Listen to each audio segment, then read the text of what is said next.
Masih banyaknya pelanggaran dan keterlibatan ASN dalam pemilu, KPU dan Bawaslu diminta mengambil langkah tegas. Kewibawaan lembaga penyelenggara pemilu tidak boleh dicederai oleh keberpihakan dan ketidaknetralan.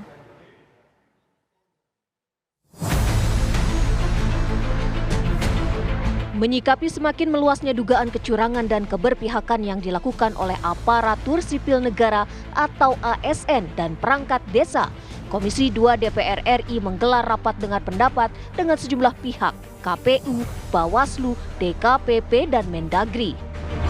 RDP yang digelar di Komplek Gedung DPR RI itu terlihat tegang. Lembaga negara pelaksana pemilu tersebut mendapat kritik dan masukan dari anggota Dewan di Komisi 2.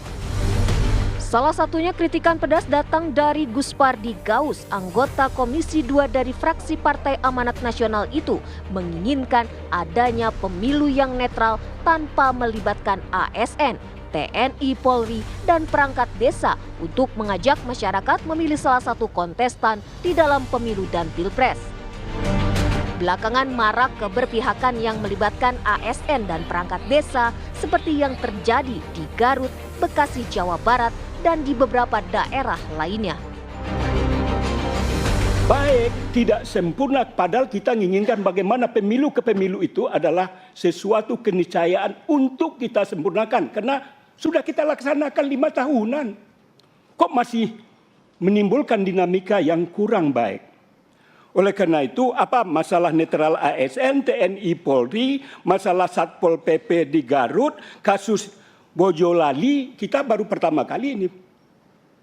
Yang kasus-kasus yang kita sampaikan. Yang ingin saya sampaikan adalah persoalan-persoalan yang semacam ini harusnya sudah diakhiri. Di mana letak wibawa daripada Bawaslu? Ini juga menjadi presiden kalau tidak ada tindakan tegas yang dilakukan oleh Bawaslu. Usai rapat dengar pendapat dengan Komisi 2 DPR RI, Ketua Bawaslu RI mengungkap ada puluhan pelanggaran netralitas yang dilakukan ASN dan TNI selama pemilu berlangsung dan sudah ditindaklanjuti pihaknya. Dugaan pelanggaran yang dilakukan oleh ASN di lingkup pemerintahan Kota Bekasi, Jawa Barat, Bawaslu pun sudah melakukan pemeriksaan terhadap PJ Wali Kota Bekasi, Gani Muhammad. Ketidaknetralan ASN dan perangkat desa itu membuat suasana pemilu menjadi tidak sehat. Tim pemenangan nasional pasangan nomor urut 1 pun gusar karena adanya dugaan ketidaknetralan ASN. Kita juga menyaksikan upaya yang dilakukan paslon tertentu untuk menyeret kepala desa masuk dalam pusaran politik dengan berbagai modus. Bahkan diantaranya ada dugaan upaya kriminalisasi terhadap kepala desa melalui dugaan penyelewengan pengelolaan dana desa. Mereka yang diproses diduga karena tetap mempertahankan netralitas dan independensinya dalam pemilu 2024. Di tengah ramai dibicarakan soal netralitas ASN dan perangkat desa, video joget 2 jari Wali Kota Medan Bobi Nasution justru ramai beredar di jagat media sosial. Di dalam video yang berjudul Joget Gemoy Bobi itu pun ramai diperbincangkan.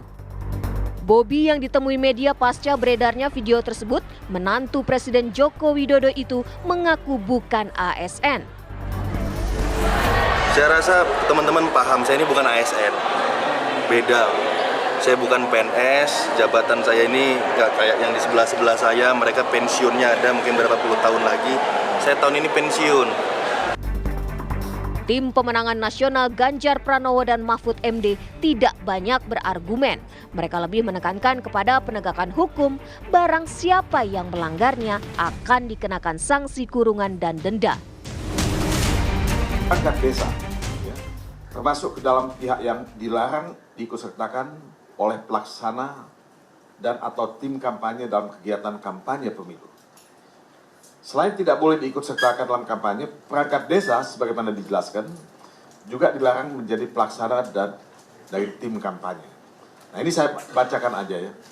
Pasal 494 dikatakan bahwa setiap aparatur sipil negara, anggota TNI dan Polri, kepala desa, perangkat desa atau anggota badan permusyawaratan desa yang melanggar larangan sebagaimana dimaksud dalam pasal 280 dipidana dengan pidana kurungan paling lama 1 tahun dan denda paling banyak 12 juta. Jadi ada ancaman pidananya. Tim TV One mengabarkan.